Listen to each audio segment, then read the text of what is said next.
Okay students, आज हम लोग chemical reactions and equations chapter चालू कर रहे हैं, जिसमें कि हम लोग सबसे पहले चेंज के बारे में पढ़ेंगे।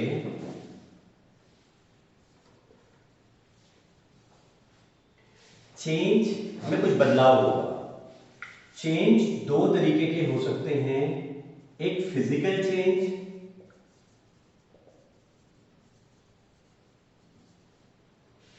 और एक केमिकल चेंज।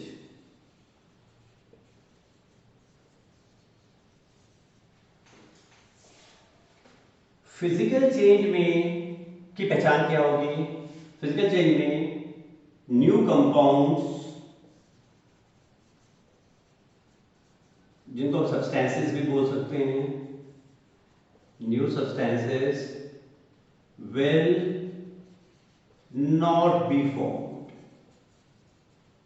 कोई भी नया सब्सटेंस फॉर्म नहीं होगा। चेंज होगा लेकिन नया सब्सटेंस फॉर्म नहीं होगा। हम दो तीन एग्जांपल्स लेते हैं इसमें।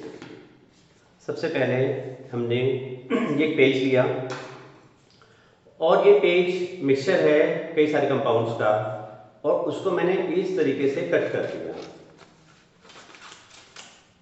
तो पेज का साइज चेंज हो गया, एक पार्ट दो पार्ट में कन्वर्ट हो गया, तो चेंज हैज टेकन प्लेस। पर क्या कोई नया कंपाउंड फॉर्म हुआ इसमें? नहीं, कोई भी नया कंपाउंड फॉर्म नहीं हुआ। तो this can be N example of a physical change. Change हुआ पर नया कंपाउंड फॉर्म नहीं हुआ, तो कटिंग ऑफ पेपर।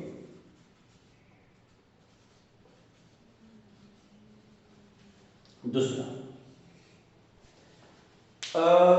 ये मैंने कुछ पानी लिया और इसमें एक क्रश शुगर है। इस क्रश शुगर को मैं इस वाटर में मिला, तो इसमें क्या हो रहा है कि जब ये इसमें मिक्सअप हो रहा है तो it's a physical change because no new compound is being form. मैं कैसे प्रूफ कर सकता हूं कि इट्स अ फिजिकल चेंज? देखो क्या होता है कि जैसे ये एक क्रिस्टल है शुगर का,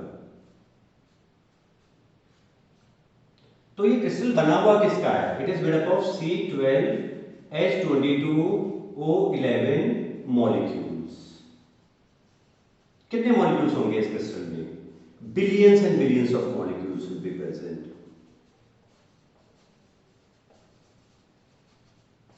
और कैसे हैं? क्लोजली पैक्ड है। इस क्रिस्टल के अंदर की ये कंडीशन है। अब क्या होगा, जब आप इसे पानी में मिलाओगे तो ये मॉलिक्यूल्स अलग हो जाएंगे, डिसॉल्व हो जाएंगे, अलग अलग हो जाएंगे, बिखर जाएंगे। लेकिन रहेंगे क्या? C12H22O11, C12H22O11, C12H22O11।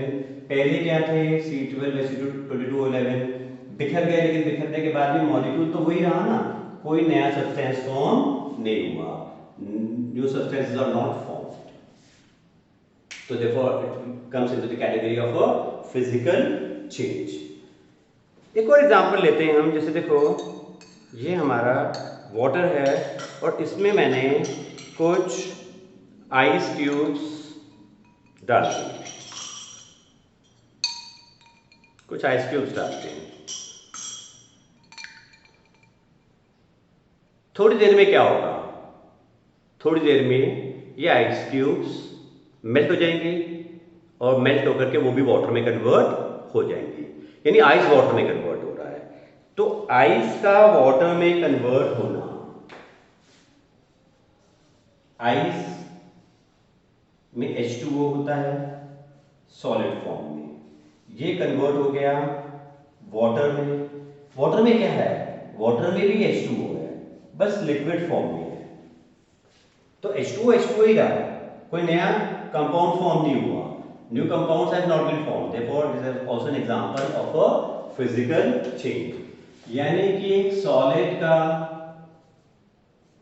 लिक्विड में कन्वर्ट होना और लिक्विड का गैस में कन्वर्ट होना, या गैस का वापस से सॉलिड में लिक्विड में कन्वर्ट होना, लिक्विड का वापस से सॉलिड में कन्वर्ट होना, this are all examples of physical change, क्योंकि उसमें नया सब्सटेंस फॉर्म नहीं होता।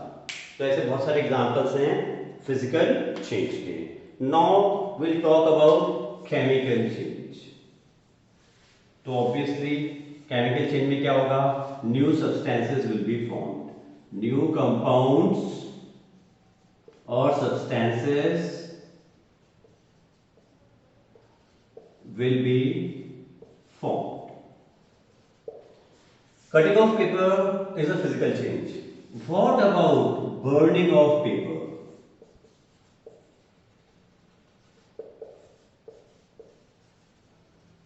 तो देखो हम इसका प्रैक्टिकली करके देख लेते हैं। ये हमारे पास पेज है और इसको मैं बर्न करूँ। अभी आपको ये पेज दिख रहा है, जब मैं इसे बर्न करूंगा तो क्या पेज का एंटाइटी जो है पेज, उसका क्या कुछ हमारे को बच गया क्या? पेज नहीं बचा, न्यू सब्सटेंसेस आर फॉर्म्ड, है ना, कुछ कुछ न्यू सब्सटेंसेस बन गए। तो जब भी न्यू सब्सटेंसेस या कंपाउंड्स बनेंगे तो that will be term as a chemical change. Burning of paper और burning of candle, in fact burning of any fuel can be termed as a chemical change because new substances are formed.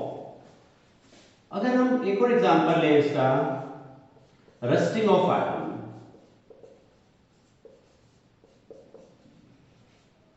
देखो मेरे पास ये एक tool है जो iron का बना हुआ है, और अगर आप यहां देखोगे तो एक आपको रेडिश ब्राउन कोटिंग नजर आएगी।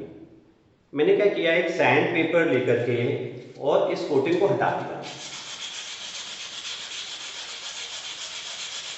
तो पहले से मैंने काफी हटाया हुआ था, थोड़ा सा और भी हटा दिया, तो पीछे हमारे को शाइनिंग मेटल नजर आ रहा है। इसके ऊपर एक लेयर थी। अगर मैं हाथ को ऐसे करूं तो देखो this is the reddish brown coating which is known as rust. Rust की एक कोटिंग है, लेकिन कोटिंग के नीचे अभी भी आयरन मौजूद है।